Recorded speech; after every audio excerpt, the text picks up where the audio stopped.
Before we get into graphing and its biggest application, optimization, I want to go over two classic calculus theorems that every textbook talks about.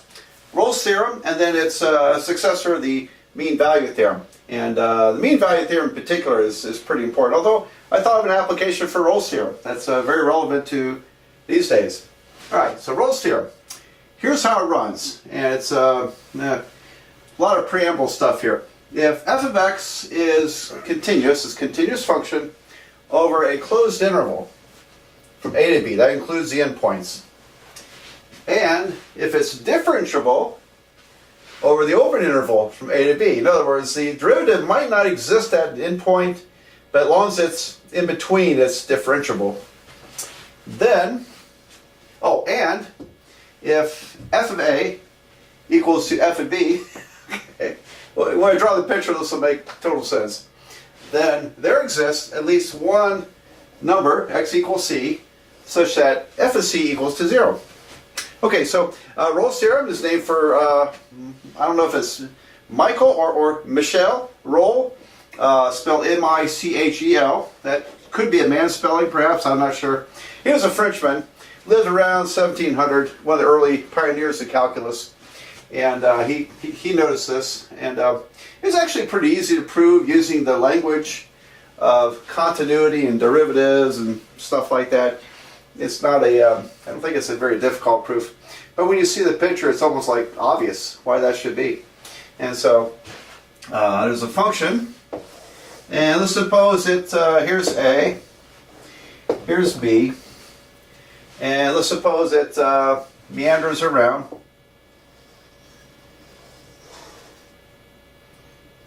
Okay, and actually I drew it so it's not differentiable at a. I just threw that in because it has to be differentiable between. Now, not differentiable at the left side endpoint means that the derivative there does not exist. You would have a vertical tangent line. All right, well, that didn't matter. As long as you can take the derivative in between. Now, the derivative, if it's continuous function and it's continuously differentiable, it means that the function is smooth. It doesn't have any jaggedness to it, like that. You know, that would not be a smooth function. And so it's a smooth function between a and b, and if these are equal, this is f at a equals f at b. In other words, the y values are equal. That means this is level. Then it guarantees that there's at least one c in there, at least one number c, where the derivative is 0. And the one I've drawn, there's 3 points. Turns out there's 3 of those points. All right, well, kind of obvious, right? If the function just ran straight across, it was just a constant function, then the derivative everywhere would be 0. However, if it's not constantly straight across, either it goes up or it goes down, or it could go both. Could go both ways. So long as it rises and falls and comes back to the same y value, then there's going to be at least a peak or a valley, a relative minimum or a relative maximum in between there. And the one I've drawn has 3 critical, has 3 extrema, the relative, 2 relative minimums and 1 relative maximum. All right, so that's Rolle's theorem. Now we're going to kind of tilt this in order to come up with the mean value theorem, which has a little more relevance to developing calculus. But this is a start. This is a start. Now, I want to show you where this is kind of relevant to modern times, Rolle's theorem. And so bear with me here. The Laffer curve is named for a man named Art Laffer. And Laffer is, or was, I'm not sure where he is now, but I know he's still alive. Laffer was a professor of economics at my alma mater, University of Southern California. Back in the 1970s, he, I guess, had dinner with Ronald Reagan, who was not yet president, and explained to him this rather simple economic principle. And Reagan took that, was able to use this to eventually convince, as president, convince Congress and the American people that we were overtaxed, so we needed to do a tax cut. And but it's not an original idea. The Laffer curve really dates to the 1300s. A Persian mathematician had come up with it. And then you might think, well, it's related to Rolle's theorem. So let me show you what happens here. All right, so here's the assumptions in this economics model. And here's the tax rate imposed by a government on its people. And here's the revenue that comes in through taxes. All right, now if the tax rate is 0%, then the government's going to collect nothing, right? No taxes, no revenue. Almost like Hong Kong before the Red Chinese took it over. Okay, so because Hong Kong was one of the least taxed places on earth, and they just had this incredible boom out there. Tall buildings everywhere. All right. Now then, what happens if you tax people at 100%? Well, you couldn't, because in practice there would be a revolution, wouldn't there? Okay, but suppose that you theoretically could tax people at 100%. In other words, take everything they earn and not have a revolution. They'll still be peaceful. All right. How much money would come in? Well, no one, I don't think anybody in the right mind would even think about working. Why would you work if the government takes everything from you? So at 100%, the theory goes, well, there's no tax revenue there either. Okay. Now, you can't have negative rate revenue if you collect some taxes. And so there's a curve that connects these two dots. And we don't know what the curve looks like. But it would be continuous, a continuous curve. Is it differentiable? And that's stretching it. I don't know.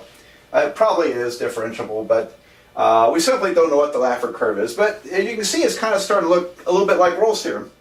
A Rolle's theorem application, isn't it?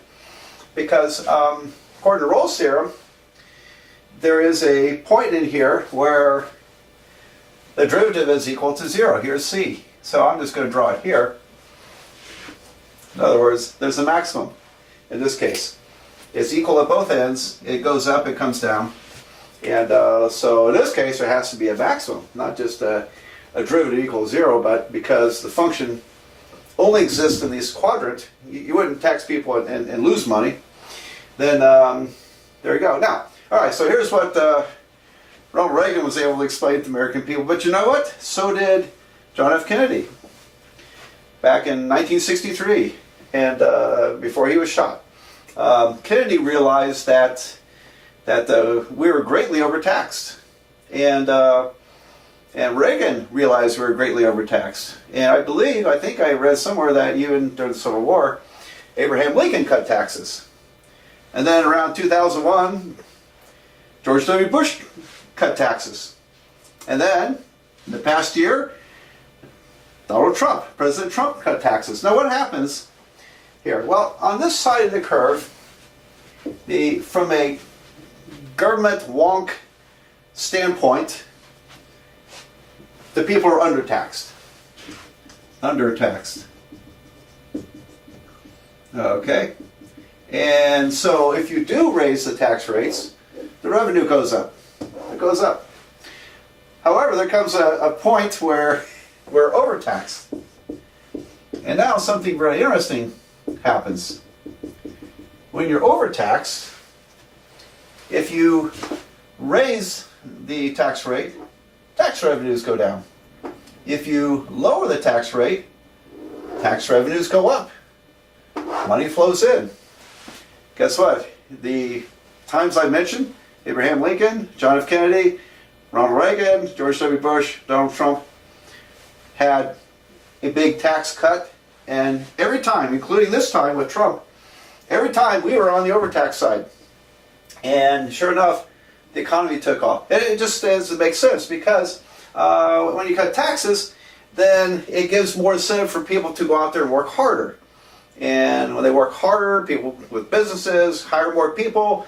It generates economic activity, has more people working, more people paying taxes. More people paying taxes causes the revenue to go up. So anyway, there's usually one side of politics that argues that we're never overtaxed. We just, the rich people are not paying their fair share.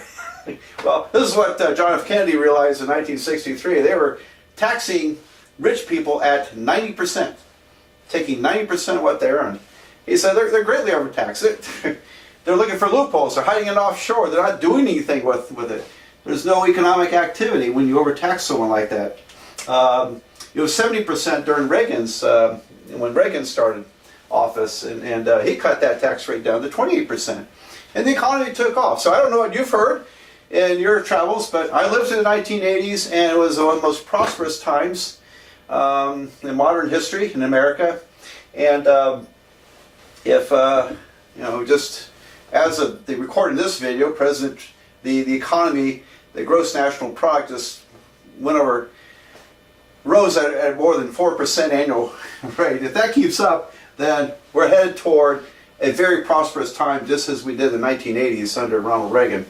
The economy was helped out by tax cuts by George W. Bush. One thing that hurt it was the 9/11 attacks. That kind of squashed it some, but still the economy did show signs of improving. All right, so and when it may have been LBJ after Kennedy was shot who got that tax cut through, but the economy took off in the United States in the 1960s, which helped pay for the Vietnam War. So, all right. So anyway, looks like Rolle's theorem, doesn't it? And something to think about, because when you raise taxes, it does not always produce more revenue for the government. In fact, when we overtax, it reduces economic activity, it depresses economic activity, and the government gets less, and people are more taxed, and the economy is gets sour. All right, so there you go. I love to talk about the Laffer Curve, because I'm not sure what you guys have learned about economics out there, and but this is just a fact of life. And as long as you're overtaxed, it works every time. We don't know where this point is, but apparently we've been on this side whenever we cut taxes. So, okay, now let me erase all this. I'll tell you about the mean value theorem. We'll get back to just pure calculus.